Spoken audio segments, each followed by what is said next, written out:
All right. Good morning. It's time to win the day. I'm Mark Simpson, and I'm standing in for John. Tomorrow will be Destiny. Monday will be Julie. So you're going to get a mixture of different hosts, but I'm excited to be here in the lead channel. Had a little scramble at the moment. John's on an airplane heading to North Dakota, or getting on an airplane. And when I went to log in, lo and behold, it required a code. And I was scrambling thinking, oh my gosh, am I going to get in? And somehow, whether John hasn't boarded yet, he called me, we got the code, and here we are. So I'm glad we're here. Glad y'all are here. We're off to the races. So here's the question. Here's the topic for today. One of the things that John posted today about was, and I would agree with him, is I think we're going to see an uptick in the market in 2025. No, for a couple reasons. I think we're going to see interest rates come down. There's already, the interest rates of right now are already baked into the cake of the anticipation, but in the mind of everyone, they start seeing that movement and people start moving, right? The election will be in our past, one way or another. It will be in our past, and people tend to like to move in when there's some sense of certainty. Whatever it is, if I feel like I know what's going to happen, I'm going to move. And I think that there's just a pent up need. There's still a need, and so in that, and I'm gonna pause here for a moment.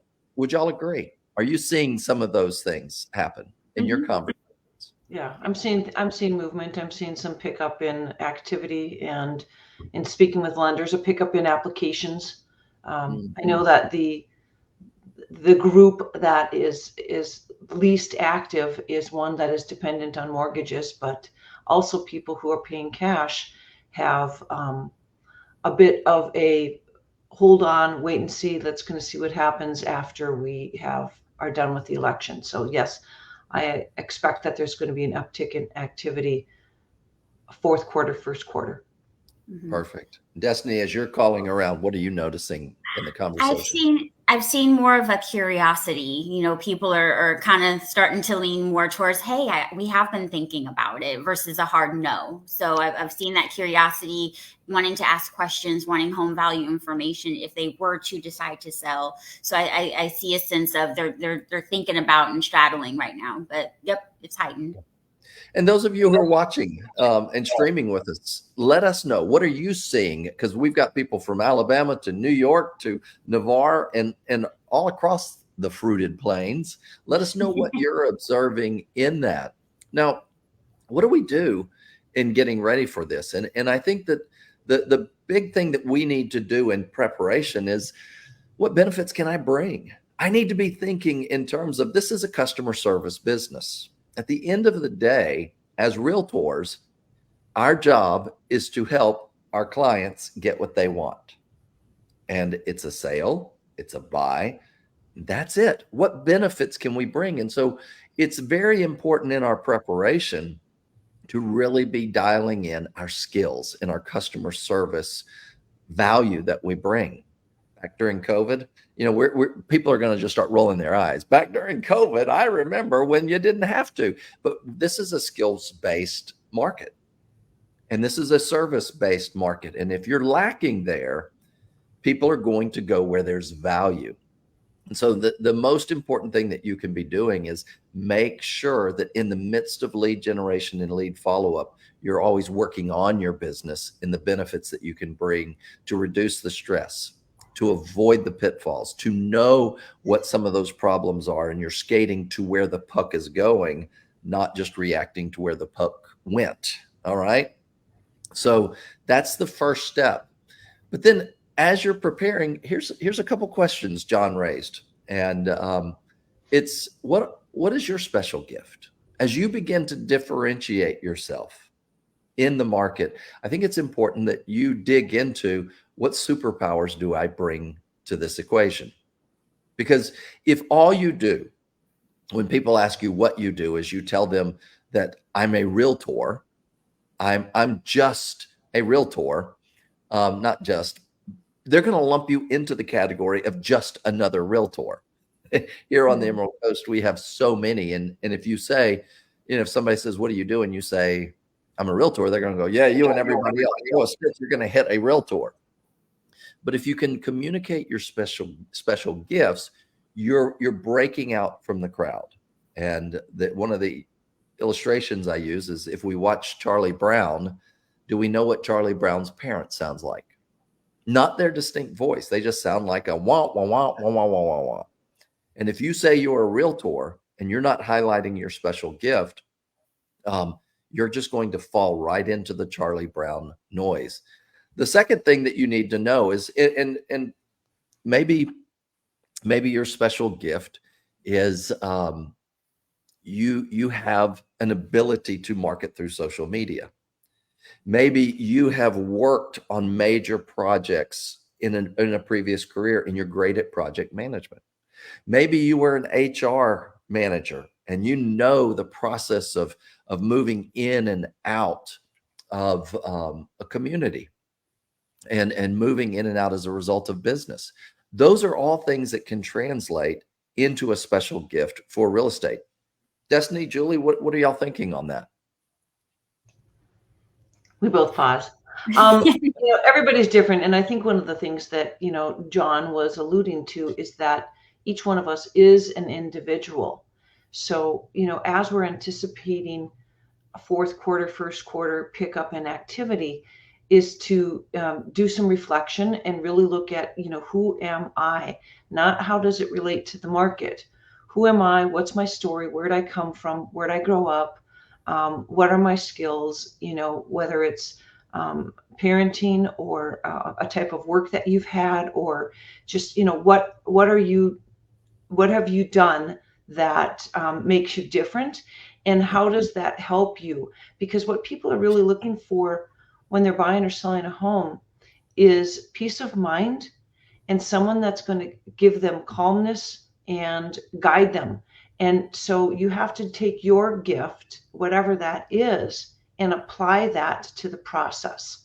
So how does that help them feel comfortable? How does that help them feel at ease? How can you connect with them so that they can trust you and let go of the process and know that you're going to handle it?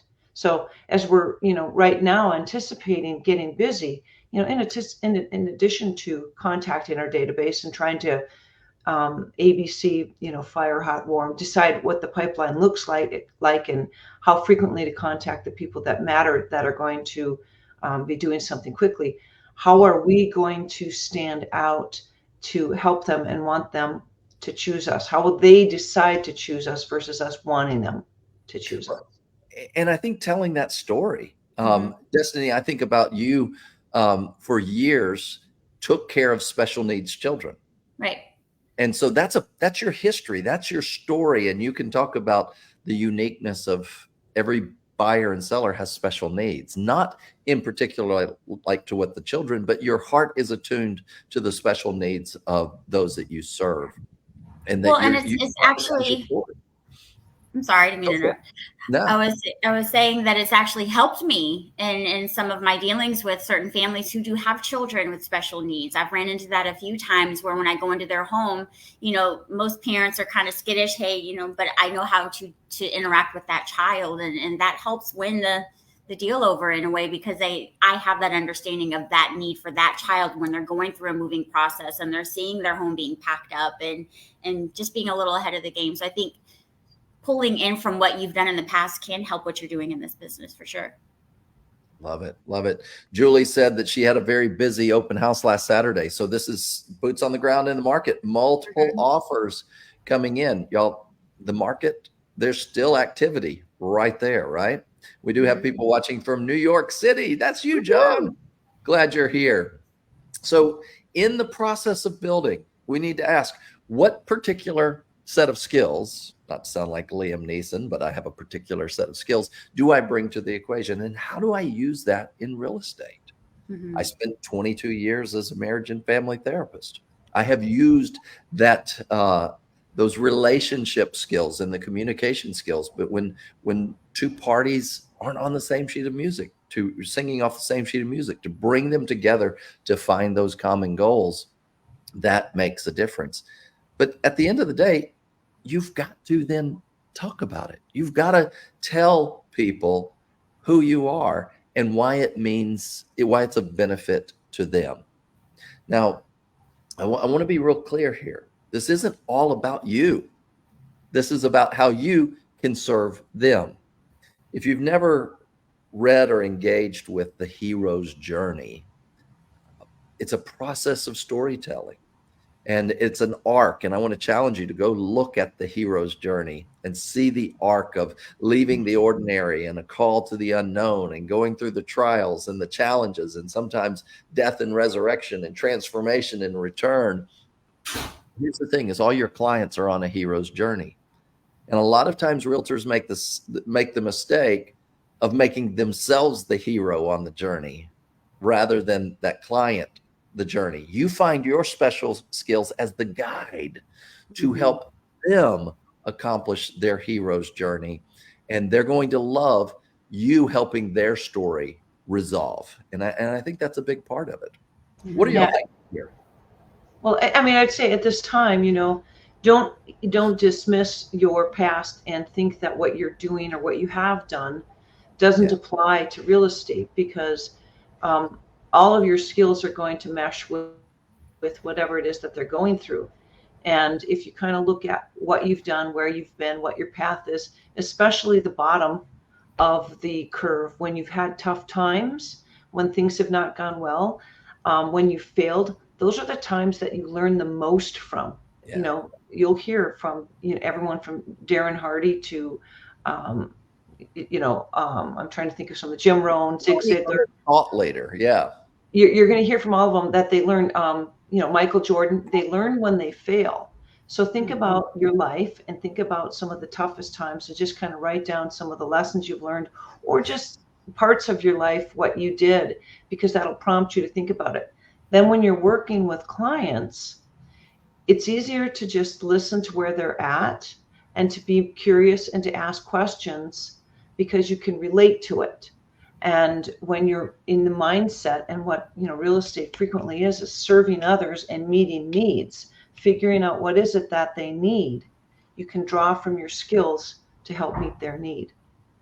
I love it. So Destiny, I keep interrupting. I'm sorry. I think it's as a newer agent, it can be overwhelming sometimes to sit and think, well, what am I offering that's different from everybody else? I'm just getting started, but it doesn't have to be such a big offer. It could be something as, hey, I'm from the area, so I'm resourceful, or hey, I'm a military brat. I know what it's like to PCS and get TMO involved and pack up boxes. And so I think you don't have to think so big when you're getting started, and just wanted to offer that piece of advice out to all the newer agents watching. It's interesting. And I remember from my college days in a marketing class, and the story was told, and please forgive me, I can't recall the exact brand, but there was a beer company, and the beer company highlighted that they used a special water in their process. And they said, we do this. And it became, oh my gosh, this purified water. And the fact of the matter was all the beer companies did the same, but they highlighted a certain thing that made them stand out that no one else was talking about. Mm-hmm. And it took their beer to number one. I don't remember if it was Schlitz or what have you, but it might've been Coors. But that key is, what is it that I can shine a light on that differentiates myself from the wah, wah, wah, wah, wah, wah, wah. That's the voice over the trombone voices that helps you stand out. And sometimes it's the thing, believe it or not, that you may be the most insecure about. I had a client from Moldova, and she was very self-conscious about her accent. And as a result, she was holding back on her lead generation because she felt like people didn't understand her. And I said, oh my gosh, you've got the calling card here. You have the most memorable accent. You're going to stand out in the crowd.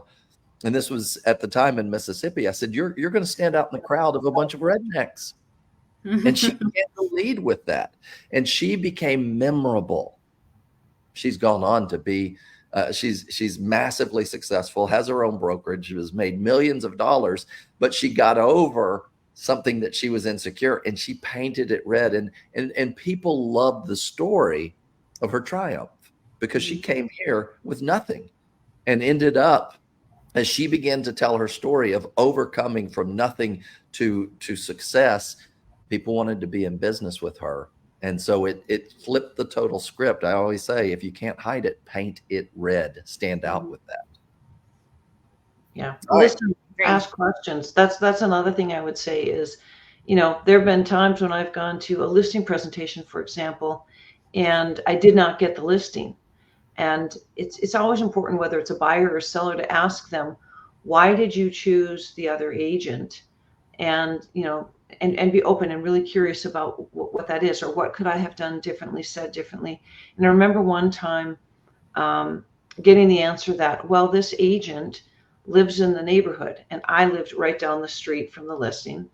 And this agent is a third generation realtor. And I'm like, oh, well, my grandpa, my dad, me, and my daughter are in real estate together. So, yep. So like you said, you may have you have to look inward and say, well, what do I have that I can apply to this, that I can, put in my presentation? How do I stand out? How am I different? And you may think it's no big deal or it doesn't matter. And then I find out someone picked this agent because she's a third generation realtor. Meanwhile, she'd had her license for like 5 or 6 years, and I'm in my 29th year, and I'm going, okay, that's a loss on me. I own that.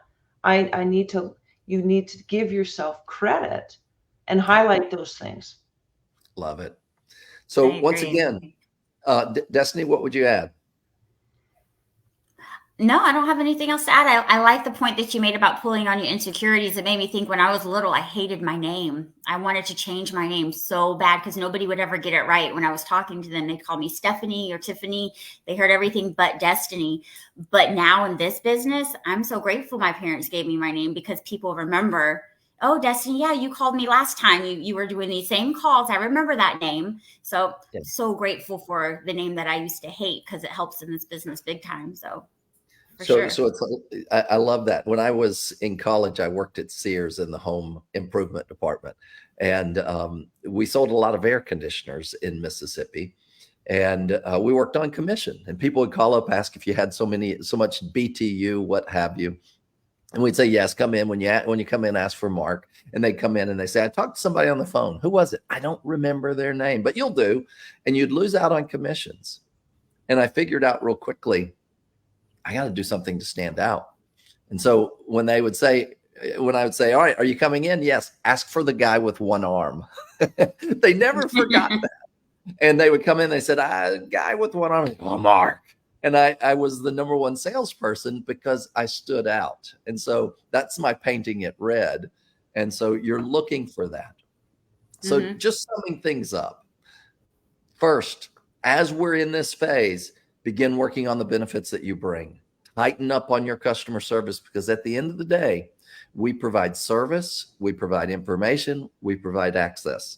And so what are the services? Take some time of self-reflection. What is your special gift? What is it that is uniquely you that you can highlight that comes back to the value for the customer? How can I use that to sell real estate? How can I highlight that? My tagline is, let me give you a hand, by the way. Talk about it.